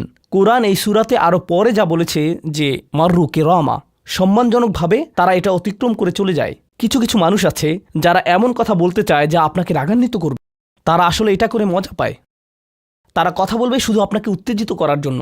আর তাদের কেউ কেউ জানে যে ঠিক কি বলতে হবে, কারণ তারা আপনার সাথে আগেও কথা বলেছে। আর তারা জানে যে কোন জিনিস আপনাকে রাগিয়ে তুলে, তাই তারা জানে যে কোন বাটনটি প্রেস করতে হবে আর কিভাবে আপনাকে বিরক্ত করতে হবে। আপনি বসে আছেন, আমি উত্তেজিত হব না, আমি উত্তেজিত হব না, আমি উত্তেজিত হব না, কিন্তু তার কথা শুনে আপনি বিশাল দানবে পরিণত হয়ে গেলেন, যার ফলে সব ধ্বংস হয়ে যাবে। আর সেই ক্ষেত্রে আপনাকে আগে এটা রোধ করতে হবে। আপনি এখানে কথা বলতে পারেন আর বলতে পারেন যে, দেখুন, আমি এই বিরোধ চাই না, আসুন শান্তিপূর্ণ সময় ব্যয় করি, আসুন এই বিষয়টা নিয়ে আজ আর কথা না বলি, এতে অনড় থাকুন। এটা দিয়েও ক্বালু সালামা বোঝায়। আমি আপনার সাথে ঝগড়া করতে চাই না, আমি শুধু চাই আলোচনাটা যাতে কুৎসিত পথে এগিয়ে না যায়। কখনো কখনো আমরা ভদ্রতা দেখাই, আর সেই সুযোগে মানুষ আমাদেরকে অসম্মানজনক কথা বলতে থাকে, এবং আত্মবিশ্বাসের সাথে মানুষকে জানিয়ে দিবেন যে তাদেরকে থামতে হবে, তারা সীমা ছাড়িয়ে যাচ্ছে। এটা সঠিক নয়, এমনটা করা সম্মানহীনতা নয়, শিষ্টাচার বহির্ভূত নয়। আপনি নিজের জন্য রুখে দাঁড়াতে পারেন, কিন্তু এটা শুধু মর্যাদাপূর্ণ উপায়েই করতে হবে, এমনভাবে যা শান্তিপূর্ণ। এছাড়াও সালামা শব্দটিকে অনেকেই অবস্থা হিসেবেও দেখেছেন। অন্য কথায়, যখন তারা জবাব দেয়, তারা পরিপূর্ণ শান্তিপূর্ণ অবস্থায় থাকে। এটা ভিন্ন একটা অর্থ। যখন জঘন্য মানুষেরা আপনার সাথে কথা বলে, তারা আপনাকে বিরক্ত করে, তারা রাগান্বিত করে, তারা মিথ্যার পর মিথ্যা, মিথ্যার পর মিথ্যা, মিথ্যার পর মিথ্যা বলে, আর আপনাকে সেখানে বসে এটা শুনতে হয় যেন এটা সত্য। আর তারা এটা অন্য মানুষের সামনে বলে, আর আপনি কোনো কারণ ছাড়াই ঝামেলায় পড়ে যান। যখন আপনি জবাব দেন, আপনার জবাব যাই হোক, জবাবটা শান্ত হওয়াটাই উত্তম। যখন জবাব দিবেন, আপনাকে শান্ত এবং পরিশীলিত হতে হবে। এটাই ক্বালু সালামা। আর যারা জীবনে এটা ধারণ করতে পারে, তারা আল্লাহর কাছে বিশেষ মানুষ, ইবাদুর রহমান। অন্য কথায়, এই অনুপ্রেরণাটিকে আমাদের মনে রাখতে হবে। সেই রকম সময়ে যেই ব্যক্তির সাথে আপনি কথা বলছেন, সে এর যোগ্য না, বরং সে হয়তো চপটাঘাত পাওয়ার যোগ্য। আপনাদের কেউ কেউ হয়তো প্রতিউত্তর দেয়ায় খুবই পারদর্শী। কেউ হয়তো আপনাকে বিদ্রুপাত্মক কিছু বলছে, আপনি তাকে কথা দিয়ে পিষে ফেলতে পারবেন। ও মাই গড, আপনার মাথায় যে জবাবগুলো আসে, তালিকা করা একাধিক জবাব, আমি কি এ বি সি বলবো নাকি উপরের সবগুলো একসাথে বলবো, আপনার মাথায় এটা চলছে। আর সেই মুহূর্তে যখন আপনি বিরত হওয়ার সিদ্ধান্ত নেন, কঠিনভাবে না বলার, প্রতিক্রিয়া না দেখানোর, শান্ত থাকার সেই শক্তি অর্জনের জন্য আপনার আর আমার অনুপ্রেরণা যা হবে তা হলো, আমি ইবাদুর রহমানের মধ্যে সামিল হতে চাই। আমি ভুলে যাব যে আমি এই অপ্রীতিকর কথোপকথনে রয়েছি, কারণ এখনই আমি আল্লাহর সংস্পর্শে রয়েছি, আর তার বিশেষ রহমত আমার উপর বর্ষিত হচ্ছে। সেই জন্যই তিনি আমাকে এই পরিস্থিতিতে ফেলেছেন, যাতে আমি তার নৈকট্য অর্জন করতে পারি। এটা আসলে একটা আশীর্বাদ। এই অপ্রীতিকর সঙ্গগুলো আসলে একটা আশীর্বাদ, যাতে আমি তার নৈকট্য পেতে পারি। সুবহানাল্লাহ। ওয়াইবাদুর রহমানিল্লাযীনা ইয়ামশুনা আলাল আরদি হাওনা ওয়া ইযা খাতাবাহুমুল জাহিলুনা ক্বালু সালামা। লক্ষ্য করুন, এরপর আল্লাহ কি বলছেন। দ্বিতীয় শ্রেণীর মানুষেরা, তাদের বিশেষ গুণটি বর্ণিত হচ্ছে। প্রসঙ্গক্রমে এর অর্থ এটা না যে তারা অন্য কিছু করে না, যেমন তারা নামাজ পড়ে না, তারা হালাল খাবার গ্রহণ করে না। এগুলো তো থাকতেই হবে, তারা তো ইতিমধ্যেই ইবাদ। এগুলো হলো ইবাদ হওয়ার বাইরের অতিরিক্ত গুণাবলী। দ্বিতীয় মহান গুণটি কি? দ্বিতীয় শ্রেণীর এই মানুষেরা যারা আল্লাহর কাছে প্রিয়, কোন জিনিসটা তাদের বিশেষ মানুষে পরিণত করেছে? ওয়াল্লাযীনা ইয়াবিতুনা লিরাব্বিহিম সুজ্জাদান ওয়া কিয়ামান। যারা রাত্রি অতিবাহিত করে তাদের প্রভুর উদ্দেশ্যে সিজদারত এবং দণ্ডায়মান অবস্থায়। তারা লোকচক্ষুর অন্তরালে গভীর রাতে নামাজে মশগুল থাকেন, কারণ তারা জানেন যে রাতের গভীরে আল্লাহ তাদের সবচেয়ে নিকটে থাকেন। আমাদের অনেকের জন্য এটা অনেক কঠিন যে আল্লাহ যদি তার সবচেয়ে নৈকট্যপ্রাপ্ত মানুষদের কথা বলেন, এই শ্রেণীর মানুষদের দিয়ে শুরু করাটাই প্রত্যাশিত ছিল। এটাই প্রত্যাশিত ছিল যে আল্লাহ এমন মানুষদের দিয়ে শুরু করবেন যারা সবচেয়ে বেশি নামাজ আদায় করে, বিশেষত এমন সময়ে যখন তিনি নিকটে থাকেন, যা হলো রাতের মধ্যপ্রহর। সেখান থেকেই শুরু হওয়ার কথা ছিল। কিন্তু না, তিনি সেখান থেকে শুরু করেননি, তিনি বিনয় দিয়ে শুরু করেছেন। কারণ রাতের সেই নামাজ যখন আপনি এবং আমি আল্লাহর সামনে বিনয়াবনত হই, নামাজরত অবস্থায় অন্য কেউ দেখার সুযোগ না থাকে, চমৎকৃত করার মতো আর কেউ না থাকে, একমাত্র যাকে আপনি চমৎকৃত করতে চান তিনি হলেন আল্লাহ। আপনার আত্মাভিমান চলে গিয়েছে, আল্লাহর সম্মুখে দণ্ডায়মান হয়ে আপনি পূর্বেকৃত সকল অপরাধ স্বীকার করেছেন, আল্লাহর সাথে আপনি উন্মুক্ত আলোচনায় রত আছেন সকল অহংকার থেকে মুক্ত হয়ে। যদি নিজেকে অহংকার মুক্ত করতে চান, প্রথম ধাপটি হলো আপনি কি মানুষের সামনে অহংকারকে বিসর্জন দিতে পারেন, আর তারপর আল্লাহর সম্মুখে উপস্থিত হন। আমরা এমন অনেক মানুষদের কথা জানি যারা ইবাদতে পারদর্শী, কিন্তু মানুষের কাছে তারা খারাপ হিসেবে বিবেচিত। এটা আদর্শ নয়। এখানে একটি শ্রেণীকে অগ্রাধিকার দেয়া হয়েছে, আর এরা তারাই যারা মানুষের সাথে বিনয়ী। তারপর যারা আল্লাহর সামনে বিনয়াবনত হয়ে উপস্থিত হয়, এটা অর্জন করা সহজ নয়। কিন্তু যদি সপ্তাহে একবার, আমি জানি যে এটা কঠিন হবে, কিন্তু সপ্তাহে একবার আপনি মসজিদে ইশার নামাজ পড়লেন, আর এরপর সরাসরি বাসায় চলে গেলেন আর ঘুমিয়ে পড়লেন, আর সেটা তখনই সম্ভব হবে যদি আপনি প্রত্যুষে ঘুম থেকে উঠেন, আর এরপর দিনে না ঘুমান। তো ফজরের সময় উঠুন, এরপর ঘুমাবেন না, নিজেকে পরিশ্রান্ত করুন, এশা পড়ুন, এরপর ঘুমাতে যান। এরপর অ্যালার্ম দিয়ে রাখুন, ফজরের 30 মিনিট আগে অ্যালার্ম সেট করুন, উঠে গিয়ে কয়েক রাকাত নামাজ পড়ুন। শুধু এটুকুই করুন, নিজের মতো করে এটা করুন। এজন্য অন্য কারো ঘুম ভাঙাবেন না, এটা নীরবে করবেন। ঘরের কোনো এক কোণে চলে যান, সেখানেই নামাজ পড়ুন। যদি সপ্তাহে একবার বা দুবারও এটা করতে পারেন, যে প্রশান্তি পাবেন, আল্লাহর সাথে যে সম্পর্ক অনুভব করবেন, সেটা আপনাকে সবচেয়ে কঠিন সময়েও সাহায্য করবে। আল্লাহ আমাদেরকে এই মানুষদের অন্তর্ভুক্ত করে দিন। ওয়াল্লাযীনা ইয়াবিতুনা লিরাব্বিহিম সুজ্জাদান ওয়া কিয়ামা। এরপর আসছে তৃতীয় ধরনের মানুষের কথা। ওয়াল্লাযীনা ইয়াকুলুনা রাব্বানা ইসরিফ আন্না আযাবা জাহান্নাম ইন্না আযাবাহা কানা গরামা ইন্নাহা সাআত মুস্তাকাররা ওয়া মুকামা। এই মানুষেরা শুধু একটি দোয়া করে, দোয়ার তালিকা নয়, তাদের একমাত্র দোয়া হলো, ইয়া আল্লাহ, আমি জাহান্নামে যেতে চাই না। অন্য যেখানেই রাখেন, জাহান্নামে নয়, আমাকে জাহান্নামে রাখবেন না, আমাদেরকে জাহান্নামের শাস্তি থেকে দূরে রাখুন। অবস্থান করার জন্য এটা বিভৎস একটা জায়গা, আমি এটা এক মুহূর্তের জন্যও দেখতে চাই না। আমি সেখানে স্বল্পস্থায়ীভাবে থাকতে চাই না, আর আমি সেখানে দীর্ঘস্থায়ীভাবেও থাকতে চাই না। দোয়াটি মনোযোগ দিয়ে শুনুন। ইন্নাহা সাআত মুস্তাকাররা ওয়া মুকামা। প্রথমত, এটা একটা শাস্তি, এটা বিশাল একটা সাজা। আমি সেখানে স্বল্পমেয়াদের জন্য থাকতে চাই না, আর আমি সেখানে দীর্ঘমেয়াদের জন্যও থাকতে চাই না। কিছু মানুষ রয়েছে যারা সেই একই রোগে আক্রান্ত হয়েছে, উম্মার মধ্যে, মুসলিমদের মধ্যেই একই রোগ যা বনী ইসরাঈলেরও ছিল। তারা বলেছিল, আল্লাহ আমাদেরকে শাস্তি দিবেন না, ইল্লা আইয়ামাম মাদুদা, দিলেও কয়েকদিনের জন্য। মুসলিমদের মনোভাবও এমন হয়েছে, তারা বলে, আল্লাহ আমাদের শাস্তি দিবেন, কিন্তু তা তো চিরদিনের জন্য না, তাই না? আমরা মুসলিম, একসময় আমরা ঠিকই বেরিয়ে আসব। ঠিক আছে, ভালো, আমি জাহান্নামে যাব, কিন্তু এটা হবে দীর্ঘ সাপ্তাহিক ছুটির মতো, আর তারপর আমার আর সমস্যা নেই। দেখুন আল্লাহর নৈকট্যপ্রাপ্ত মানুষদের দোয়া। তারা আল্লাহকে বলছেন, ও আল্লাহ, আমি জাহান্নামে যেতে চাই না, স্থায়ীভাবে না, অস্থায়ীভাবেও না। আমি স্বীকার করছি যে অবস্থানের জন্য এটা বিভৎস একটা জায়গা, মুস্তাকররান ওয়া মুকামা। শুধু থামার স্থান হোক অথবা চিরকালীন স্থান হোক, আমি এগুলোর কোনোটাই চাই না। এর অনেক অন্তর্নিহিত অর্থ রয়েছে, আমি আপনাদের শুধু একটির কথা বলছি। দেখুন, আপনি এবং আমি কখনোই প্রলুব্ধ হওয়া থেকে বাঁচতে পারবো না। হারাম সবসময় আমাদের সামনে আসবে, আর এটা সবসময় আমাদেরকে আহ্বান করবে। আর শাইতানু ইয়াইদুকুমুল ফাকর, শয়তান তোমাদেরকে দেউলিয়াত্বের প্রতিশ্রুতি দিবে। অন্য কথায়, যখন আপনি হালাল পথে চলবেন, শয়তান আপনাকে প্রতিশ্রুতি দিবে, তুমি সুযোগ হারিয়ে ফেলছো, তুমি বঞ্চিত হচ্ছ, সবাই কত মজা করছে, তুমি অনেক মজা করতে পারতে, তুমি আরও অর্থ উপার্জন করতে পারতে, তুমি আরও ইন্দ্রিয় সুখ উপভোগ করতে পারতে। সেই সব সময় আপনার কাছে বিজ্ঞাপন দিতে থাকবে বিকল্প পণ্যের, বিকল্প পন্থার, নিজের কামনাকে চরিতার্থ করার। কিছু যায় আসে না যে কতটুকু কোরআন মুখস্থ করেছেন, কিছুই যায় আসে না যে কী পরিমাণ তাহাজ্জুদ আপনি পড়েছেন, এগুলো কোনোটাতেই আসে যায় না। শয়তান থামবে না। দিন শেষে আপনি তো একজন মানুষই, দিন শেষে কামনা বাসনাগুলো আপনার মাঝে থাকবে, আর শয়তান থামবে না, সে আপনার পেছনে লেগেই থাকবে। শয়তানের একটা কৌশল আল্লাহ বর্ণনা করেছেন, তার মনস্তাত্ত্বিক কৌশলটি হল যায়্যানা লাহুমুশ শাইতানু আমালাহুম। শয়তান তাদের কাজগুলোকে তাদের কাছে আকর্ষণীয় করে দেয়। শয়তান আপনার কাছে আসবে, আপনাকে প্রলুব্ধ করবে। তখন আপনি বলবেন, হ্যাঁ এটা খারাপ, কিন্তু আমি তো অনেক ভালো কাজও করি। হ্যাঁ, আমি এলোমেলো কাজ করছি, কিন্তু আমি তো নামাজও পড়ছি, আর আমি তো কাফেরও না, তো সমস্যার কিছু নেই। আর এইবার করেই আমি থেমে যাব, এমন না যে আমি এটা করতেই থাকবো, শুধু একবারই করব। এভাবে নিজেকে সব ধরনের যুক্তি দিতে থাকেন, নিজে নিজে এটাকে বৈধতা দিতে থাকেন।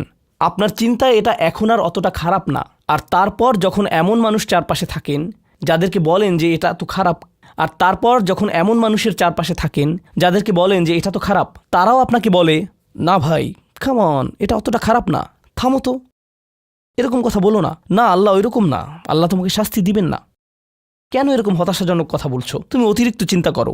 আপনি তা শুনেন আর এটা আপনাকে প্রভাবিত করতে শুরু করে। কিন্তু যখন কাজটা করে ফেলেছেন, যেটাই করেছেন, হতে পারে এটা অ্যালকোহল অথবা অন্য কোনো মাদক, এটা কারোর সাথে সম্পর্ক হতে পারে, সেটা যাই হোক, যখন নিজেকে বলেন যে এটাই শেষবার, কিন্তু এটাই শেষ তো না, কারণ যখনই কাজটা ঘটে যায় আর কয়েকদিনের মধ্যে অনুশোচনাও কেটে যায়, তখন মোবাইলে আরেকটা মেসেজ চলে আসে, তারপর আরেকটা দাওয়াত আসে, তারপর আপনি বলেন না এটাই শেষবার, আবারও সেই চক্রে আটকে যান আর আবারও সেটা করেন আর তা করতেই থাকেন। শয়তান ঠিক এটাই চেয়েছিল। মানুষ এই চক্র বন্ধ করতে পারে, আল্লাহর প্রতি নিবিষ্ট হয়ে বলতে পারে ইয়া আল্লাহ, আমার বন্ধুরা কি বলেছে তাতে কিছু যায় আসে না, শয়তান কি ওয়াসওয়াসা দিচ্ছে তাতে কিছু যায় আসে না, কতবার এই বিভৎস চক্রে আটকা পড়েছি তাতে কিছু যায় আসে না, আমি ফিরে আসলাম, আমি ফিরে আসলাম, আমি ফিরে আসলাম 2 দিন অনুতপ্ত থেকে আবারও পাপে লিপ্ত হওয়া থেকে, আমি ফিরে আসলাম আপনার কাছে ক্ষমা চাওয়ার পর আবারও পাপ করা থেকে। ওয়ালাম ইউসিরু আলা মা ফাআলু ওয়া হুম ইয়ালামুন, তারা পাপ কাজগুলো বারবার করে না আর তারা জানে যে তারা কি করছে। আমি সেই লোকদের অন্তর্ভুক্ত হব না? ওয়ালাইসাতিত তাওবাতু লিল্লাযীনা ইয়ামালুনা আস-সাইয়্যাত, তওবা অনুশোচনা তাদের জন্য কাজ করে না যারা পাপ করতেই থাকে। এমনকি তওবা করার পরেও এটা সেই মানুষদের জন্য না যারা এই চক্রে আটকে যায়, এটা তাদের জন্য যারা বলে ইয়া আল্লাহ, আমি জাহান্নামে যেতে চাই না, আমি জাহান্নামের যোগ্য অনেক কাজ করেছি কিন্তু এখন আমি থেমে যাচ্ছি। আর এটাই চূড়ান্ত। তারা হলেন আল্লাহর কাছে বিশেষ মানুষ, কারণ আল্লাহ জানেন এটা কতটা প্রলুব্ধকারী ছিল, আল্লাহ জানেন সেই আসক্তি কতটা শক্তিশালী ছিল, আল্লাহ জানেন পাপের কত গভীরে আপনি ছিলেন, আল্লাহ জানেন আপনার উপর শয়তানের সেই দীর্ঘ নিয়ন্ত্রণের কথা, আর আপনি সেই নিয়ন্ত্রণ ভঙ্গ করতে এবং আল্লাহর কাছে ফিরে আসতে সক্ষম হয়েছেন। আল্লাহর পথে আপনার এই যাত্রা অন্য মানুষের তুলনায় অনেক কঠিন, আপনার সামনের প্রলোভনগুলো অনেক শক্তিশালী, আপনার প্রতি অভিকর্ষের টানটি অনেক বেশি শক্তিশালী, আর এর সাথে লড়াই করে যেহেতু আল্লাহর কাছে এসেছেন তাই আপনি বিশেষ মর্যাদা সম্পন্ন। এটা মনে করবেন না যে আমি তাহাজ্জুদ পড়ি না তাই আমি অতটা ভালো না, অথবা আমি আরবি জানি না, বা আমি এখনো সম্পূর্ণ কোরআন পাঠ করিনি আর আমি তাজবিদের নিয়মগুলো জানি না। না না না না না, আপনার বিশেষত্ব এজন্য না যে আপনি 17 বার হজ করেছেন, আপনার জ্ঞান এবং ইবাদতের জন্য আপনি আল্লাহর কাছে বিশেষ না, আপনি আল্লাহর কাছে বিশেষ মর্যাদা সম্পন্ন কারণ আপনি পাপ থেকে বেরিয়ে এসেছেন আর আপনি শুধু তার ভয়েই ভীত, এটাই আপনাকে আল্লাহর কাছে বিশেষ মর্যাদা সম্পন্ন করে। তাই আপনিও ইবাদুর রহমান। তো এখান থেকে আল্লাহ আমাদেরকে সম্পূর্ণ বিপরীত দিকে নিয়ে যাচ্ছেন। এই প্রত্যেক শ্রেণী সম্পর্কে চিন্তা করুন, কিভাবে এগুলো আপনার সাথে প্রাসঙ্গিক, কিভাবে আপনি আল্লাহর কাছে বিশেষ মর্যাদা সম্পন্ন হতে চান, কিভাবে আপনি আল্লাহর নৈকট্য পেতে চান, কিভাবে আমি আল্লাহর নৈকট্য পেতে চাই। আমাদের কাছে এটা আসলে কতটা মূল্যবান। পাপ হলো এক প্রকারের ভালোবাসা, আমরা এর মোহে পড়ে যাই, আমরা এতে আসক্ত হয়ে যাই। আর এই অনুচ্ছেদটি আসলে ভালোবাসার একটা প্রতিযোগিতা, কারণ আপনি ইন্দ্রিয় সুখ ভালোবাসেন, আপনি এই পাপগুলোকে ভালোবাসেন আর আপনি তা ছাড়তে চান না, কারণ এতে আপনার সুখানুভূতি নষ্ট হবে। আর অন্যদিকে আল্লাহ বলছেন আমি আমার নিজের দ্বারা সেই সুখকে প্রতিস্থাপন করে দিব, আমি এটাকে আমার নৈকট্য দ্বারা প্রতিস্থাপন করে দিব। আল্লাহ এই সুযোগ দিয়েছেন, আপনার নিজেকে এই সমীকরণের আলোকে সিদ্ধান্ত নিতে হবে। আপনি এই পরিস্থিতিতে পড়বেন, অন্য কেউ জানবে না, কেউ জানবে না যে আপনার মাথায় কি সংগ্রাম চলছে, কেউ জানবে না, শুধু আল্লাহ জানবেন। আর প্রসঙ্গক্রমে উদাহরণস্বরূপ আপনাদের কেউ কেউ যখন হারাম সম্পর্কে জড়ান, নিশ্চিত বলছি না, আপনাদেরকে অভিযুক্ত করছি না, কোনো মানুষ, আপনারা না, কোনো মানুষ যাদেরকে আপনারা চিনেন, তারা হয়তো অনৈতিক সম্পর্কে জড়িত আর আপনি তা থেকে বের হতে চাচ্ছেন। তো আপনি এই আলোচনা শুনে তাকে মেসেজ দিলেন আমি আর এটা করতে পারবো না। সে উত্তর দিল তুমি কি আমাকে ভালোবাসো না? তুমি এখন আমাকে ঘৃণা করো? তুমি কি মনে করো যে আমি তোমার জাহান্নামে যাবার কারণ? আমি কি এতটাই খারাপ? এখন আপনি বলছেন না তুমি অতটা খারাপ না, না আমি তোমাকে ভালোবাসি, তুমি মোটেই খারাপ না, তুমি অনেক ভালো। ঠিক আছে, যদি আমার সাথে সম্পর্ক সমাপ্ত করতে চাও আজকে রাতে আমার সাথে দেখা করো আর আমার মুখের সামনে এটা শেষ করো। না, এটা আমি করতে পারবো না। ঠিক আছে, তুমি আমাকে ঘৃণাই করো, আচ্ছা ঠিক আছে আমি আসছি। এটা আবার শুরু হয়ে গেল। আর এরপর আপনি আবারও তওবা করতে চান। দেখতে পাচ্ছেন, এটা শুধুমাত্র আপনি না, আপনি হয়তো আবেগগতভাবে কোনো কিছুতে জড়িয়ে যেতে পারেন আর এখন আপনি আবেগগতভাবে ব্ল্যাকমেইলের শিকার হচ্ছেন। এর দ্বারা আপনি খারাপ বোধ করবেন, আপনাকে এর বিরুদ্ধে যুদ্ধ করতে হবে আপনাকে এটা অবদমন করতে হবে আর আপনাকে উপলব্ধি করতে হবে যে আপনি হয়তো কাউকে হতাশ করছেন, কিন্তু আল্লাহকে সন্তুষ্ট করছেন। আর আপনি এটা শুধু নিজের জন্যই করছেন না, বরং এটা ওই মেয়ের জন্যও করছেন বা ওই ছেলের জন্যও করছেন যে আপনার মেসেজের জবাব দিচ্ছে। সে আল্লাহর সামনে দাঁড়াবে এটাও আপনি চান না। আপনি যদি তাকে আসলেই ভালোবাসেন, শুধুমাত্র যদি তাকে কামনা না করেন বরং তাকে ভালোবাসেন, তাহলে আপনি তাকেও রক্ষা করতে চাইবেন। তো এখন আমরা খুবই অপ্রত্যাশিত স্থানে চলে যাচ্ছি। আল্লাহর কাছে আরও কে বিশেষ মর্যাদা সম্পন্ন? আল্লাযীনা ইযা আনফাকু লাম ইউসরিফু ওয়া লাম ইয়াকতুরু ওয়া কানা বাইনা যালিকা কওয়ামা। এই মানুষেরা যখন তারা অর্থ ব্যয় করে, তারা সকল অর্থ উড়িয়ে দেন না, তারা অতিরিক্ত খরচ করেন না, আর তারা কৃপণও নয়। তারা অনেক বেশি খরচ করেন না, আর তারা অনেক কমও খরচ করেন না। তাদের বাজেট ভারসাম্যপূর্ণ। বাজেটের সাথে আল্লাহর নৈকট্যের সম্পর্ক কি? সম্পর্ক রয়েছে, কারণ আল্লাযীনা ফি আমওয়ালিহিম হাক্কুন মালুম, তাদের অর্থে অন্যদের অধিকার রয়েছে যা সুবিদিত। আপনার পিতামাতার অর্থনৈতিক সহায়তা প্রয়োজন, আপনার সন্তান, আপনার ভাই বোন, আপনার স্ত্রীর প্রয়োজন, এমন অনেক ক্ষেত্র রয়েছে যার জন্য আপনার অর্থ প্রয়োজন। কিন্তু যখন আপনি প্রয়োজনহীন জিনিসে আসক্ত হয়ে পড়েন আর আপনার অর্থ যখন ব্যয় হয় সিনেমার পর সিনেমা, সিনেমার পর সিনেমায়, সাবস্ক্রিপশনের পর সাবস্ক্রিপশনে, গেমের পর গেম, এরপর গেমে, গাড়ির জন্য নতুন যন্ত্রাংশ কেনার পেছনে, যেই চাকা দেখতে উল্টো দিকে ঘূর্ণায়মান, তার প্রয়োজন আপনার নেই। সেগুলো আপনি দেখবেন না যখন আপনি গাড়ি চালাবেন, সেটা অন্য কেউ দেখবে। এগুলো ঘুরবে অন্য কারোর জন্য, আপনার জন্য না। যন্ত্রাংশ অথবা ডিভাইস। আপনি নতুন আইফোন ছাড়াও বেঁচে থাকবেন, এতে কোনো ক্ষতি হবে না। স্যামসাং যদিও কিছুটা বিপজ্জনক, তারপরও অনেক বোনেরা পার্স অথবা ব্যাগের জন্য এমনটা করেন। ও আল্লাহ, এই ব্যাগগুলোর কোনোটার দাম কয়েক লাখ টাকা। বলছি না যে আপনি এগুলোর কোনোটাই কিনতে পারবেন না, কিন্তু আল্লাহ বলছেন ঠিক আছে খরচ করো, কিন্তু অতিরিক্ত খরচ করো না। আপনাদের কারো কারো জন্য আবার সবচেয়ে খুশির বিষয় হলো টাকা ধরে রাখা। আপনি স্ত্রীকে সাথে নিয়ে সুপার শপে গিয়েছেন, তিনি 1 প্যাকেট দুধ নিলেন। আমাদেরকে এত বেশি দুধ প্রয়োজন, ছোট প্যাকেট নিতে পারো না? ডিসকাউন্টের জন্য অপেক্ষা করতে পারো না? এটা দুধ, এটা ডিম, এগুলো নিয়ে কৃপণতা না করলে হয় না? এমন মানুষ রয়েছে যারা প্রাপ্য মানুষদের টাকা ধরে রাখে। আপনার সন্তানদের অর্থ প্রয়োজন, তাদের চলার জন্য কিছুটা পকেট খরচ প্রয়োজন, আপনার স্ত্রীর কিছুটা অর্থ প্রয়োজন। যদি তিনি গৃহ ব্যবস্থাপনার দায়িত্বে থাকেন আর তিনি নিজে উপার্জন না করেন, আর তিনি আপনার কাছে বলেন আমি কি 500 টাকা পেতে পারি? কিসের জন্য তোমার টাকা প্রয়োজন? আমাকে সম্পূর্ণ প্রতিবেদন প্রদান করবে, সকল রিসিট দেখাবে। দাঁড়ান, 1 মিনিট থামুন। এটা লাম ইয়াকতুরু, এটা আপনার জন্য চ্যালেঞ্জ হতে পারে।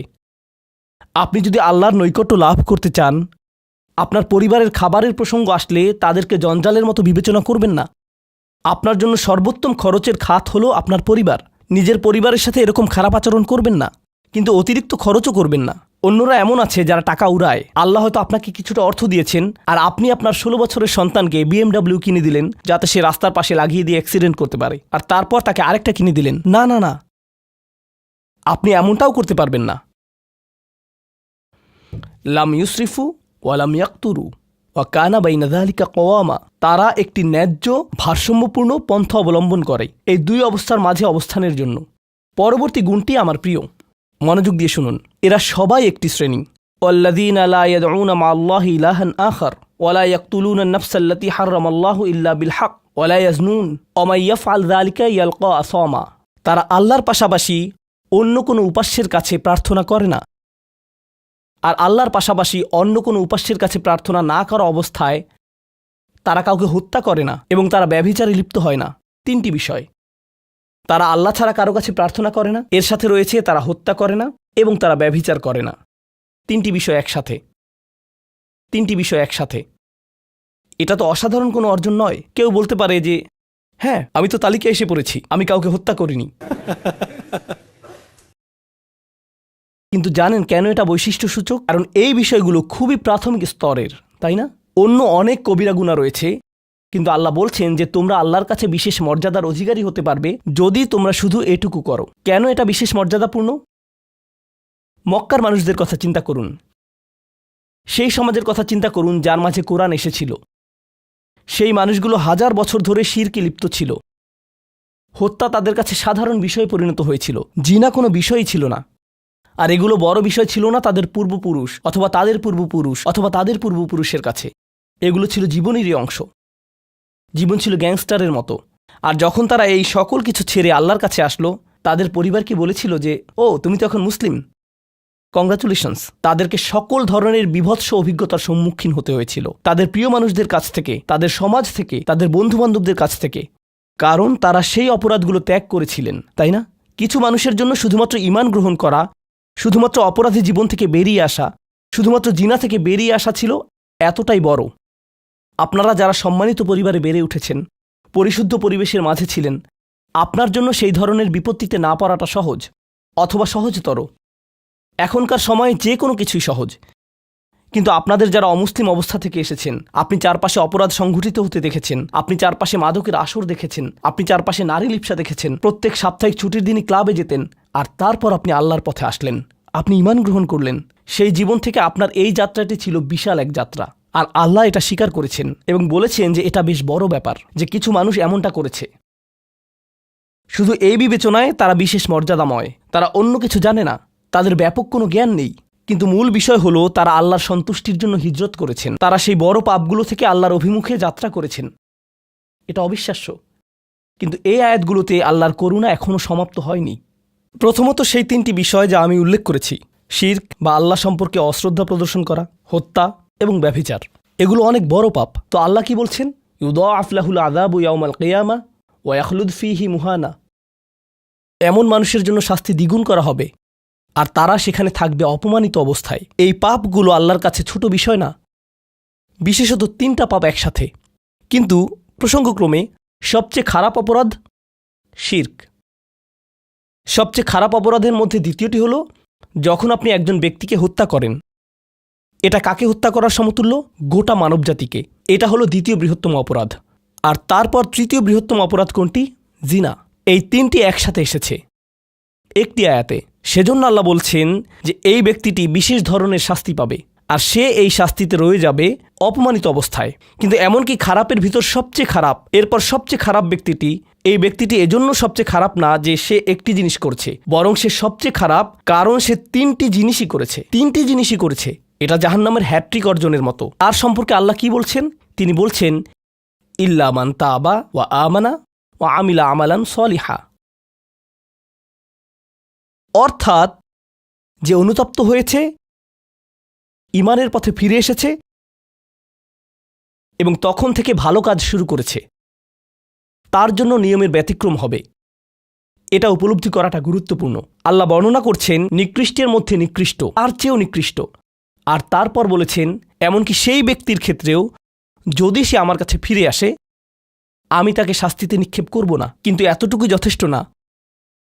আমরা কথা বলছি ইবাদ আর রহমানের ব্যাপারে, যিনি অবিশ্বাস্য রকমের করুণাময় সত্তা।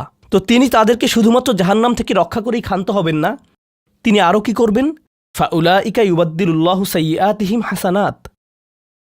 সেই মানুষগুলোর মহাপাপগুলোকে প্রতিস্থাপিত করবেন। আর আমি আপনাদেরকে মনে করিয়ে দিচ্ছি সেই পাপগুলো কি? শিরক। ইন্নাশ শিরকা লাযুলমুন আযীম। হত্যা, কাআন্নামা কাতালান নাসা জামিআ, সে যেন গোটা মানবজাতিকে হত্যা করল। এবং জিনা, ব্যভিচার, সবচেয়ে বড় পাপ এগুলো। আল্লাহ বলছেন যে পাহাড় সমান তাদের এই সমগ্র পাপ কাজগুলোকে আমি প্রতিস্থাপন করে দিব ভালো কাজ দিয়ে। কিন্তু তারা এখনও কোনো ভালো কাজ করেনি, তারা এখনও নামাজ পড়েনি, তারা এখনো ইবাদত করেনি, তারা এখনো হজ করেনি, তারা এখনো দান করেনি। তারা মূলত যা করেছে তা হলো অনুতপ্ত হয়েছে।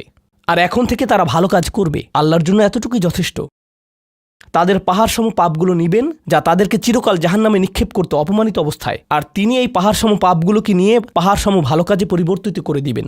এটাই আল্লাহ করবেন তাওবাকারীদের জন্য। আপনিও বিশেষ মর্যাদার অধিকারী হবেন, শুধু তাওবা করুন। তো আপনি যখন বসে বসে এটা শুনছেন আর ভাবছেন আমি তো বেশ বড় ভুল করে ফেলেছি, এখানে হয়তো এমন কেউ বসে আছে যিনি কাউকে হত্যা করেছেন, এরপর জেলে গিয়েছেন এবং মুক্তি পেয়েছেন। কিভাবে আল্লাহ আমাকে ক্ষমা করবেন? আপনাদের কেউ কেউ হয়তো ব্যভিচারের ভুল করে ফেলেছেন, আল্লাহ আপনাদেরকে রক্ষা করুন। আপনাদের কেউ কেউ হয়তো সেই পথে অগ্রসর হচ্ছেন, আপনাদের কেউ কেউ হয়তো শিরক করেছেন। সকল ধরনের অপরাধ সংঘটিত হচ্ছে, আর মানুষ সকল ধরনের অপরাধে লিপ্ত হচ্ছে। আপনি যদি তওবা করেন এবং আল্লাহর কাছে ফিরে আসেন, এই সকল অপরাধ শেষ হয়ে যাবে। কিন্তু এরপর আপনাকে ভালো পথে চলতে হবে। ওয়া আমিলা আমালান সলিহা ফাউলাইকা ইউবাদদিলুল্লাহু সাইয়্যাতিহিম হাসানাত। অন্য কথায়, যখন আপনি আল্লাহর কাছে ফিরে আসবেন, এটা প্রকৃত অর্থেই প্রত্যাবর্তন হতে হবে, এটা কৃত্রিম হতে পারবে না। ওয়া কানাল্লাহু গফুরুর রহিমা। আর আল্লাহ সর্বদাই ক্ষমাশীল, অতিমাত্রায় ক্ষমাশীল, সর্বদা প্রেমময়, যত্নশীল এবং করুণাময়। আমার সময় ফুরিয়ে যাচ্ছে, কিন্তু আপনাদের সাথে আরও কয়েকটা বিষয় শেয়ার করতে চাই। আসুন এই তালিকাটা প্রথমে শেষ করি। এটা শেষের দিকে।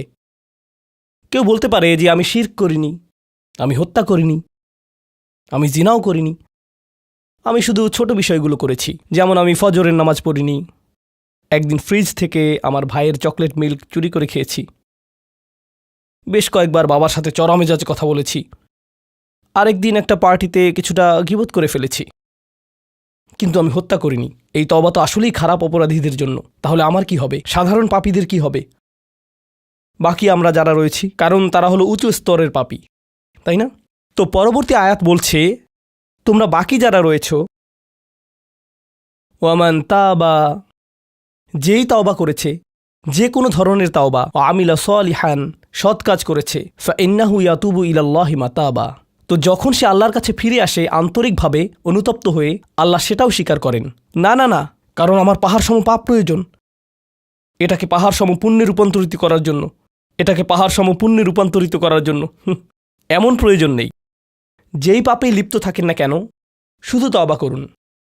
ফাইন্নাহু ইয়াতুবু ইলাল্লাহি মাতাবা ওয়াল্লাযীনা লা ইয়াশহাদুনা যুর, এমন মানুষ যারা অন্যায়ের সাক্ষ্য হয় না।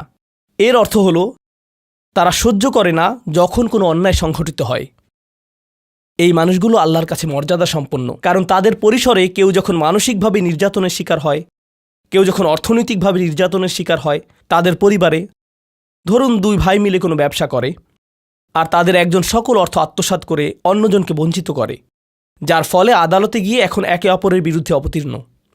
সেখানে আপনার হয়তো কোনো এক পক্ষের সাথে সম্পর্ক রয়েছে, আপনি নিশ্চুপ দাঁড়িয়ে থেকে অন্যায় হতে দিবেন না। আপনি এটা হতে দিবেন না।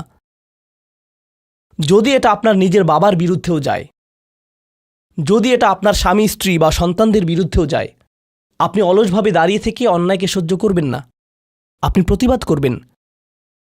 কমপক্ষে এর নীরব অংশীদার হবেন না, আপনি সে স্থান ত্যাগ করবেন। এর সাথে আমার কোনো সম্পর্ক নেই, আমি এর অংশ হতে চাই না। লা ইয়াশহাদুনা যুর, এর আরেকটা অর্থ হলো তারা মিথ্যা সাক্ষ্য প্রদান করে না। কখনো আপনার উপর চাপ থাকে এমন মানুষের পক্ষ অবলম্বন করার জন্য যারা অন্যায়কারী। আপনি জানেন যে তারা অন্যায়কারী, কিন্তু তারা বলে পরিবার আগে ভাই, অথবা বন্ধুত্ব সবার আগে। আর আপনি যদি এটা করেন, যদি আপনার আনুগত্য ভুল স্থানে প্রদান করেন, এটা জেনে শুনে যে আপনি ভুল, তাহলে এটা লা ইয়াশহাদুনা যুর এর লঙ্ঘন। আয়াতটির দ্বিতীয় অংশ, ওয়া ইযা মাররু বিল্লাগওয়ি মাররু কিরামা, এটাও অসাধারণ। এই আয়াতে আল্লাহর কাছে আপনাকে অসাধারণ বানিয়েছে কোনটি? আপনি একটা আসরে রয়েছেন, বন্ধুরা সবাই ঘুরে বেড়াচ্ছে, অথবা আপনি হয়তো কোনো হোয়াটসঅ্যাপ গ্রুপে আছেন। আজকাল যোগাযোগের বিভিন্ন মাধ্যম রয়েছে, আর এই সকল যোগাযোগের মাঝে মানুষ যুক্তিহীন কথা বলে থাকে, মানুষ একে অপরের বিরুদ্ধে গীবত করে, তারা একে অপরের প্রতি বিদ্রূপ করে, তারা একে অপরের সময় নষ্ট করে, আর আপনি এর সাথে কোনো সম্পর্ক রাখতে চান না। তো আপনি কি করবেন? আপনি আসরটি ত্যাগ করবেন। কিন্তু আপনি প্রথমে একটা লেকচার দিবেন না যে এগুলো সবই অর্থহীন, তোমরা নিজেদের সময় নষ্ট করছো, আস্তাগফিরুল্লাহ, আমি তোমাদেরকে আল্লাহর দিকে ডাকছি এবং তওবা করতে আহ্বান জানাচ্ছি, তোমরা এই ভিডিওটি দেখো, আমি এই আসর ত্যাগ করছি না। অথবা আপনি কোনো পার্টিতে রয়েছেন আর বললেন, আস্তাগফিরুল্লাহ, তোমরা সবাই গীবত করছো, আমি এখান থেকে চলে যাচ্ছি। ওয়া ইযা মাররু বিল্লাগওয়ি মাররু কিরামা, যখন তারা এই ধরনের আসরের পাশ দিয়ে যায়, যখন তারা এই ধরনের পরিস্থিতির সম্মুখীন হয়, তারা সেখান থেকে বেরিয়ে আসে সম্মানজনক উপায়ে, মাররু কিরামা। অন্য কথায়, তারা তাদের নিজস্ব মর্যাদা রক্ষা করে, তারা এমন অবস্থায় পড়ে না যা অন্যদেরকে এবং তাদের নিজেদেরকে অপমানিত করে। আর এই প্রক্রিয়ায় তারা অন্য কাউকে খারাপ বোধও করায় না, তারা সম্মানজনক অজুহাত তৈরি করে এবং নিজেদেরকে সেই পরিস্থিতি থেকে বের করে আনে। ওয়া ইযা মাররু বিল্লাগওয়ি মাররু কিরামা। আর সবশেষে, ওয়াল্লাযীনা ইযা যুক্কিরু বিআয়াতি রাব্বিহিম লাম ইয়াখিরু আলাইহা, আসলে এখনও শেষ হয়নি, আপনাদের ভালো বোধ করার জন্য বললাম। ওয়াল্লাযীনা ইযা যুক্কিরু বিআয়াতি রাব্বিহিম লাম ইয়াখিরু আলাইহা সুম্মান ওয়া উমিয়ানান, এটা জুমায় অংশগ্রহণকারীদের জন্য। যখন তাদেরকে স্মরণ করিয়ে দেয়া হয়, তারা অন্ধ এবং বধিরের মতো পড়ে থাকে না। অন্য কথায়, তারা সেগুলো উপেক্ষা করে না, তারা সেগুলোকে হালকাভাবে গ্রহণ করে না। তারা কিছু শোনার পর বলে না যে হ্যাঁ, এটা আমার সম্পর্কেই বলেছে, এটা ঠিকই আমার বিবেককে আঘাত করেছে, কিন্তু আমি ভুলে যাব যে এটা আমি শুনেছি, আমি ভান করব যে এটা আমার সম্পর্কে না, এবং এটা নিয়ে চিন্তা করব না। তারা ইচ্ছাকৃত বধির না, আর তারা ইচ্ছাকৃতভাবে অন্ধও না। সেই স্মরণিকার প্রতি যা তাদেরকে প্রদান করা হয়েছে, এটা ছিল আপনার সম্পর্কে, এটা ছিল আপনার কার্যকলাপ সম্পর্কে, আপনার উদ্দেশ্য সম্পর্কে, আর এখন আপনি এটা আর নিতে পারছেন না, কারণ আপনি পরিবর্তিত হতে চান না। বাল ইউরিদুল ইনসানুল ইয়াফজুরা আমামাহ, মানবজাতি শুধু তার সামনে যা রয়েছে তাতে নিমজ্জিত হয়ে যেতে চায়। প্রলোভনগুলো এতটাই মজবুত। আর কোরআন উলিন নুহা সম্পর্কে বলছে, তারা এমন মানুষ যারা নিজেদেরকে সংযত করতে পারে।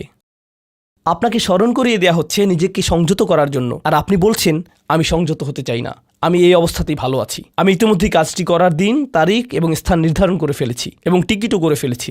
এরপর এই খুতবাটি আমার মুড নষ্ট করে দিল। তো আমি এখন একটা বার্গার খাবো এবং খুতবায় যা শুনেছি তা নিয়ে চিন্তা করব না। তারপর সেখানে যাব যেখানে আমি যেতে চেয়েছিলাম। খুতবাটা বেশ দেরিতে শোনা হয়েছে। সেই মানুষেরা এমনটা করে না। যখন কোনো স্মরণিকা শ্রবণ করে নিজেদের উপর এর প্রভাব পড়তে দেয়, তারা এটাকে পরিবর্তন ঘটানোর সুযোগ দেয়। এটাই তাদেরকে আল্লাহর কাছে বিশেষ মানুষে পরিণত করে। প্রসঙ্গক্রমে কখনো কখনো আপনার ভিতরে ঘটে যাওয়া সেই পরিবর্তন অন্য কেউ দেখে না, অন্য কেউ জানে না সেই পাপ সম্পর্কে যার দিকে আপনি অগ্রসর হচ্ছিলেন। সেটা শুধুই আপনি এবং আল্লাহর মাঝে সীমাবদ্ধ, আর আল্লাহ আপনাকে তার ইবাদ হিসেবে গণ্য করেন, কারণ আপনি সেই পরিবর্তন ঘটিয়েছেন। তো এখন যেহেতু আমরা সমাপ্তির দিকে যাচ্ছি, এটাই এখানে বর্ণিত শেষ গুণ। এই মানুষেরা শুধুমাত্র নিজেদের নিয়ে উদ্বিগ্ন না, বরং তারা তাদের পরিবার নিয়েও উদ্বিগ্ন। ওয়াল্লাযীনা ইয়াকুলুনা রব্বানা হাবলানা মিন আজওয়াজিনা ওয়া যুররিয়াতিনা কুররাতা আয়ুনিন, হে প্রভু, আমাদের স্ত্রী এবং আমাদের সন্তানদের দ্বারা আমাদেরকে চক্ষুর শীতলতা দান করুন, যার অর্থ দুইটি জিনিস। আমি জটিলতা পরিহার করে আপনাদেরকে সরলভাবে কুররাতা আয়ুনিন এর অর্থ বুঝিয়ে বলছি। প্রথম অর্থ হলো, ইয়া আল্লাহ, অন্য সকল কিছু আমাকে পীড়িত করে, অন্য সকল কিছু আমাকে অসুবিধায় ফেলে, কিন্তু যখন আমি আমার স্ত্রীর কাছে আসি এবং আমার সন্তানদের কাছে আসি, ইয়া আল্লাহ, এই স্থানটিকে আমার জন্য প্রশান্তিদায়ক করে দিন। আমার সকল অসুবিধা দূর হয়ে যায় যখন আমি আমার স্ত্রীর দিকে তাকাই। আমার সকল অসুবিধা দূর হয়ে যায় যখন আমি আমার সন্তানদের সাথে থাকি। ইয়া আল্লাহ, আমার স্ত্রী এবং আমার সন্তানদের মাঝে এটা প্রদান করুন, অথবা আমার স্বামী এবং আমার সন্তানদের মাঝে এটা প্রদান করুন। কুররা শব্দটির দ্বিতীয় অর্থটি এসেছে করার থেকে। করার অর্থ যখন আপনার চোখ কোথাও আটকে যায়। ইয়া আল্লাহ, আমার স্ত্রীর প্রতি আমার ভালোবাসা এতটাই সৃষ্টি করে দিন যাতে আমি তার উপর থেকে চোখ ফিরাতে না পারি। ইয়া আল্লাহ, আমার সন্তানদের নিয়ে আমাকে এতটাই আনন্দিত করে দিন এবং এতটাই ভালোবাসাপূর্ণ করে দিন যাতে আমি তাদেরকে অন্যদের সাথে তুলনা না করি। আমার যা রয়েছে তা নিয়ে আমি সুখী, তারা খারাপ বোধ করুক এটা আমি চাই না। আমি তাদের অর্জনের স্বীকৃতি প্রদান করি। আমাকে সেই সামর্থ্য দান করুন যাতে স্ত্রী এবং সন্তানদের মাঝে কুররাতু আয়ুন খুঁজে পাই। আমাকে একটি মজবুত পরিবার দান করুন এবং আমাকে আমার পরিবারের প্রতি সন্তুষ্ট করে দিন। আপনাদের অনেকের জন্য একমাত্র দুশ্চিন্তার বিষয় হলো স্ত্রী এবং সন্তান। এই দোয়া অনুযায়ী দুশ্চিন্তার একমাত্র উপশমকারী হওয়া উচিত স্ত্রী এবং সন্তান। আর আপনি নিজে চেষ্টা না করে শুধু আল্লাহর কাছে কিছু চাইতে পারেন না, কারণ আল্লাহ বিশেষ কোনো বৃষ্টি আপনার পরিবারের উপর বর্ষণ করবেন না, যার ফলে আকস্মিকভাবে আপনি আপনার স্ত্রীকে ভালোবাসতে শুরু করবেন। এর জন্য চেষ্টা করতে হবে। আপনার সন্তানদের সাথে সম্পর্ক উন্নয়নের জন্য আপনাকে চেষ্টা করতে হবে। এটা রাতারাতি ঘটবে না। এটা এমন জিনিস যাতে আপনাকে এবং আমাকে বিনিয়োগ করতে হবে। তো আল্লাহ আমাদেরকে সামর্থ্য দান করুন যাতে আমরা শুধুমাত্র মুখে এই দোয়া করে ক্ষান্ত না হই, বরং দোয়াটি যাতে বাস্তবায়িতও করতে পারি, কারণ আল্লাহ প্রচেষ্টার বিষয়ে জিজ্ঞেস করবেন। এমনকি সেই বিখ্যাত দোয়াটির শেষেও এটা এসেছে, রব্বানা আতিনা ফিদ দুনিয়া হাসানা ওয়া ফিল আখিরাতি হাসানা ওয়া কিনা আযাবান নার। বিখ্যাত একটি দোয়া, তাই না? আমাদেরকে এই জীবনের সর্বোচ্চটা দান করুন, পরের জীবনেরও সর্বোচ্চটা দান করুন, আমাদেরকে জাহান্নামের শাস্তি থেকে রক্ষা করুন। এরপরে আল্লাহ কি বলছেন? উলাইকা লাহুম নাসিবুম মিম্মা কাসাবু, তারা ততটুকু অংশই পাবে যা তারা অর্জন করেছে। আপনি শুধু দোয়া করবেন আর তা কাজ করবে তেমনটা না, আপনাকে অর্জন করতে হবে, আপনার চেষ্টাকে কাজে লাগাতে হবে। তো আপনি যখন আপনার পরিবার নিয়ে উদ্বিগ্ন থাকবেন তখনই আপনি পরিবারে প্রশান্তি প্রদানের জন্য আল্লাহর কাছে চাইবেন। আর প্রসঙ্গক্রমে এটা দিয়ে কি বোঝায়? যে সকল স্বামীরা যারা লন্ডন শহরে রাত 2টা-3টা পর্যন্ত সীসা বারে সময় কাটান কিন্তু বাড়িতে তাদের স্ত্রীদের কাছে যান না, কারণ তারা তাদের স্ত্রীদের মাঝে কোনো প্রশান্তি খুঁজে পান না, আর তাদের স্ত্রীরা তারাও তাদের স্বামীদের মাঝে কোনো প্রশান্তি খুঁজে পান না। যখন তারা বলবেন না ভাই আমাকে বাড়ি যেতে হবে, তখন তারা আল্লাহর কাছে বিশেষ মর্যাদা সম্পন্ন হয়ে উঠবেন। যখন তারা সন্তানদের সাথে সময় ব্যয় করবেন, সন্তানদের থেকে তাদের চোখ সরে যায় না, আর যেহেতু আপনার চোখ তাদের থেকে সরছে না, এর অর্থ আপনি আসলে তাদের সাথে রয়েছেন, এর অর্থ আপনি আসলে সন্তানদের সাথে সময় ব্যয় করছেন এবং সেটা উপভোগ করছেন। এই বিষয়টি আপনাকে আল্লাহর কাছে বিশেষ মর্যাদা সম্পন্ন করে তুলেছে। তাদের জন্যই উলাইকা ইউজজাউনাল গুরফাতা বিমা সাবারু। আর আমাদেরকে মুত্তাকিনদের নেতা হিসেবে কবুল করুন, সৎকর্মশীলদের নেতা হিসেবে কবুল করুন। আমাদের সন্তানদেরকে ভালো সৎকর্মশীল জীবন দান করুন, যার ফলে যখন আমি আপনার সম্মুখে দাঁড়াবো, ইয়া আল্লাহ, আমার পরিবারের সদস্যদের কাজের কারণে আমার সৎকর্মের পরিমাণ শুধু বৃদ্ধিই পাবে। এখন এই সব কিছুর পরে উলাইকা ইউজজাউনাল গুরফাতা বিমা সবারু, এই মানুষদেরকে প্রদান করা হবে সুউচ্চ প্রাসাদ, তারা যে ধৈর্য প্রদর্শন করেছে তার প্রতিদান স্বরূপ। লক্ষ্য করুন, এখানে আল্লাহ বলছেন তারা যে ধৈর্য প্রদর্শন করেছে তার প্রতিদান স্বরূপ। আপনি যদি এই তালিকার প্রথমে যান, যারা তাদের জিহ্বা সংযত করে, যখন মূর্খ লোকেরা তাদের সাথে কথা বলে তারা বিনয়ী, তারা জিহ্বা সংযত করে, যারা আল্লাহ ছাড়া অন্য কারো ইবাদত করে না, যারা আল্লাহর ইবাদত করে রাতের গভীরে, এই তালিকাটি যা আমরা আলোচনা করলাম তাদের প্রত্যেকেরই প্রয়োজন অধ্যাবসায়, মজবুতি, দৃঢ়তা এবং প্রতিজ্ঞা। আর সবর শব্দটি দিয়ে এটাই বোঝায়। এই মানুষগুলো পুরস্কৃত হবেন তারা যে দৃঢ় প্রতিজ্ঞা দেখিয়েছেন তার জন্য। তারা এর জন্য প্রতিজ্ঞাবদ্ধ ছিলেন। ওয়ায়ুলাক্কাউনা ফিহা তাহিয়াতান ওয়া সালামা, তাদেরকে সেখানে অভ্যর্থনা করা হবে অভিবাদন ও সালাম সহকারে। আল্লাহ তাদের জন্য অভিবাদন প্রেরণ করবেন। আল্লাহ শুধুমাত্র তাদেরকে ভালোবাসবেন না, বরং তিনি তাদেরকে এখন সম্মানিতও করছেন। এরা হলেন আল্লাহ কর্তৃক বিশেষ পুরস্কার প্রাপ্ত। খালিদিনা ফিহা হাসুনাত মুস্তাকাররা ওয়া মুকামা, তারা অবিশ্বাস্য সেই সম্মানের মাঝে এবং সেই সুউচ্চ প্রাসাদের মাঝে চিরকাল থাকবেন। কি চমৎকার স্থান, স্বল্পকালীন এবং চিরকালীন অবস্থানের জন্য। তো আল্লাহ এটাকে জাহান্নামের সাথে তুলনা করেছেন, তাই না? জাহান্নামীরা বলবে আমি এখানে স্বল্পকালের জন্যও থাকতে চাই না, চিরকালের জন্যও থাকতে চাই না। আল্লাহ বলেছেন জান্নাতের স্বাদ যদি তুমি সামান্য পরিমাণেও পাও, তুমি এটা আকাঙ্ক্ষা করবে, তুমি এটা চিরকালের জন্য চাইবে। আল্লাহ আমাদের সকলকে চিরকালের জন্য জান্নাতে প্রবেশ করান। আমরা সর্বশেষ আয়াতে এসেছি। আমি জানি যে আমি অতিরিক্ত সময় নিয়েছি, প্রশ্ন উত্তরের জন্য আপনাদের কিছুটা সময় আমার দেওয়া উচিত। আমার আর 4-5 মিনিট প্রয়োজন। শেষের এই আয়াতটি গভীর তাৎপর্যপূর্ণ। এই সূরাটির শেষ আয়াত, এটা এই অনুচ্ছেদটিরও শেষ আয়াত। এই তালিকা যা আপনাকে বিশেষ মর্যাদা সম্পন্ন করবে তার সাথে এর কোনো সম্পর্ক নেই। আয়াতটি কুরাইশ এবং গোটা মানবজাতিকে উদ্দেশ্য করে বলা হয়েছে। আর রাসূলকে বলা হলো যে কিভাবে সৃষ্টিকর্তার নৈকট্য অর্জন করা যাবে। এই তালিকা যেহেতু এখন প্রদান করা হলো, তাহলে আর সমস্যা কোথায়? কুল মা ইয়াবাউ বিকুম রাব্বি লাউলা দুআউকুম ফাকাদ কাযাবতুম ফাসাউফা ইয়াকুনু লিজামা। এই আয়াতটিকে ব্যাখ্যা করার বেশ কয়েকটি দৃষ্টিভঙ্গি রয়েছে। আমি সরলভাবে এর কয়েকটি আপনাদের সাথে শেয়ার করতে চাই। সময় স্বল্পতার কারণে আমি ভাষাতাত্ত্বিক আলোচনায় যাব না। আমি শুধু অন্তর্নিহিত অর্থগুলোর সহজ বাংলা বর্ণনা করব। আল্লাহ একদিকে বলছেন আল্লাহর সম্মুখে তোমাদের কী গুরুত্ব আছে, আল্লাহর সামনে তোমাদের কী মূল্য আছে, তোমরা কি মনে করো, তোমরা যখন আল্লাহর সামনে উপস্থিত হবে কি মূল্য তোমাদের থাকবে। মানবজাতি হিসেবে তোমাদের একটা মর্যাদা দেয়া হয়েছে যা অন্য কাউকে দেয়া হয়নি। দুআউকুম, তোমরা নিজেদের ইচ্ছায় আল্লাহকে ডাকতে পারো। আল্লাহকে ডাকতে হলে তোমাদের নিজস্ব ইচ্ছাশক্তিকে প্রয়োগ করতে হয়। পাহাড়, গাছ, পাখি, তাদের কোনো নিজস্ব ইচ্ছা নেই, তারা আল্লাহকে ডাকতে বাধ্য। ওয়া ইম মিন শাইইন ইল্লা ইউসাব্বিহু বিহামদিহি ওয়ালাকিন লা তাফকাহুনা তাসবিহাহুম। তোমরা আল্লাহর কাছে মূল্যবান যদি একটি জিনিস না থাকে, আর তা হলো তোমাদেরকে বাছাই করা হয়েছে তাঁকে ডাকার জন্য, কিন্তু তোমরা সেই দায়িত্বকে পরিত্যাগ করেছো। ফাকাদ কাযাবতুম, আল্লাহকে ডাকার এই আমন্ত্রণকে তোমরা মিথ্যা সাব্যস্ত করেছো। ফাসাউফা ইয়াকুনু লিজামা, এই শাস্তি তোমাদেরকে পরিত্যাগ করবে না। এটা হবে এমন জিনিস যা থেকে তোমরা মুক্ত হতে পারবে না। এটা প্রথম অর্থ। আয়াতটির আরেকটি অর্থ হলো আল্লাহ কাফেরদের এবং যারা সকল ধরনের পাপ কাজ করে তাদেরকে বলছেন আমার কাছে তোমাদের কোনো মূল্য নেই। আর তোমাদের এখনও টিকে থাকার একমাত্র কারণ হলো তোমাদের মধ্যে কিছু মানুষ রয়েছে যারা এখনও আমাকে ডাকে। পৃথিবীর বুকে এখনও কিছু ঈমানদার রয়েছে যারা এখনও আল্লাহর উদ্দেশ্যে ক্ষমা প্রার্থনা করে, আর তারাই একমাত্র কারণ যে জন্য তোমরা এখনও বেঁচে আছো। আয়াতের তৃতীয় অর্থটি কাফেরদের উদ্দেশ্যে এবং এমন মুসলিমদের উদ্দেশ্যে যারা আল্লাহ থেকে অনেক দূরে রয়েছে, তাদের জন্য এটা প্রযোজ্য। আল্লাহ বলেছেন তোমাদের কী মূল্য রয়েছে আমার কাছে? তোমরা নামাজ পড়ো না, তোমরা আনুগত্য করো না, তোমরা হালাল উপার্জন করো না, তোমরা সকল আদেশ লঙ্ঘন করো, কিন্তু কোনো কারণে মরিয়া হয়ে যদি তুমি আমাকে ডাকো, তারপরও আমি তোমাকে যথাযোগ্য মূল্যায়ন করব। এখনও তোমাকে সুযোগ দিয়ে যাচ্ছি, লাউলা দুআউকুম, কিন্তু মোটের উপর তুমি এখনও এই সকল কিছুকে মূল্যহীন বিবেচনা করছো। তুমি স্বীকার করছো না যে আমি তোমাকে যা কিছু দিয়েছি এবং যা কিছু করতে বলেছি তা আসলে তোমার কাছে অর্থবহ। তুমি এই সকল কিছুকে মূল্যহীন এবং মিথ্যা বিবেচনা করছো। তোমার এই স্বভাব পরিবর্তন করো, কারণ শীঘ্রই এটা স্থায়ীভাবে লেগে থাকা শাস্তিতে পরিণত হবে।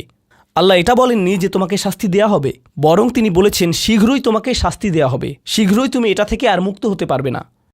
অর্থাৎ তোমার জন্য এখনও সুযোগ রয়েছে, বদলে যাও।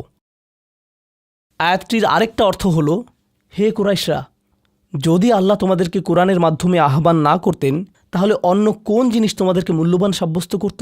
আল্লাহ তোমাদেরকে এই কিতাবটি দিয়ে সম্মানিত করেছেন, আর সর্বোপরি আল্লাহ আপনাকে এবং আমাকে এই কোরআন দিয়ে সম্মানিত করেছেন। তারপরেও তোমরা এটাকে সম্পূর্ণরূপে অগ্রাহ্য করছো। তোমরা এই কিতাবের কোনো মূল্যায়ন করছো না, আল্লাহর এই বাণীকে মূল্যায়ন করছো না। এখনও সময় আছে, নিজেকে সংশোধন করো। এবং আল্লাহ তার কথা বলার জন্য যে তোমাদেরকে বেছে নিয়েছেন তার গুরুত্ব অনুধাবন করো। আয়াতটির সর্বশেষ অর্থ, আল্লাহ তোমাদেরকে শাস্তি দেওয়া পছন্দ করেন না। আয়াতাংশটির ভাষাতাত্ত্বিক একটি অর্থ হল, তোমাদেরকে শাস্তি দেওয়ার জন্য আল্লাহ আগ্রহী নন। তাঁর কোনো উদ্দেশ্য এবং আকাঙ্ক্ষা নেই তোমাদেরকে শাস্তি দেওয়ার। কিন্তু আল্লাহ ছাড়া অন্য কাউকে ডাকার যে অপরাধ তোমরা সংঘটিত করেছ তা এতই বড় যে এর জন্য শাস্তি দিতেই হবে। অন্য কথায় আল্লাহ আপনাকে শাস্তি দিচ্ছেন যদিও তিনি চান না। মা ইয়াফআলুল্লাহু বিআযাবিকুম, তোমাদেরকে শাস্তি দিয়ে আল্লাহর কোনো প্রাপ্তি নেই। আপনাকে শাস্তি দিয়ে আল্লাহর কী পাওয়ার আছে? আল্লাহ এখানে বলছেন, আমি তোমাদেরকে শাস্তি দিতে চাই না, কিন্তু তোমাদের অপরাধগুলো অনেক বড় আর শীঘ্রই এই শাস্তি স্থায়ী হয়ে যাবে। এই মুহূর্তে এগুলো অস্থায়ী, তোমরা এগুলো মুছে ফেলতে পারো। তাই এখনও ফিরে আসো, আল্লাহর দিকে ফিরে আসো। আমাদেরকে এই সকল সুযোগ দেওয়ার পর শুধুমাত্র তার কাছে ফিরে আসাই না, বরং তার নৈকট্য লাভের সুযোগ দেওয়ার পর সবশেষে তিনি বলছেন, কেন তোমরা শাস্তি পেতে চাও? আমি তো তোমাদেরকে শাস্তি দিতে চাই না, তোমরা শুধু ফিরে আসো। আল্লাহ সহজ করে দিন যাতে আমরা এই বিষয়গুলোকে হৃদয়ের গভীর থেকে অনুধাবন করতে পারি, এবং তিনি আমাদেরকে তাদের অন্তর্ভুক্ত করুন যাদের প্রভাবে চারপাশের পথভ্রষ্ট মানুষদের এবং চারপাশের আল্লাহর অবাধ্য মানুষদের হৃদয়ও কোমল হয়ে যায় এবং তারাও আল্লাহর কাছে প্রত্যাবর্তন করে। বারাকাল্লাহু লি ওয়া লাকুম ফিল কুরআনিল হাকিম ওয়া নাফা'নি ওয়া ইয়্যাকুম বিল আয়াতি ওয়া যিকরিল হাকিম।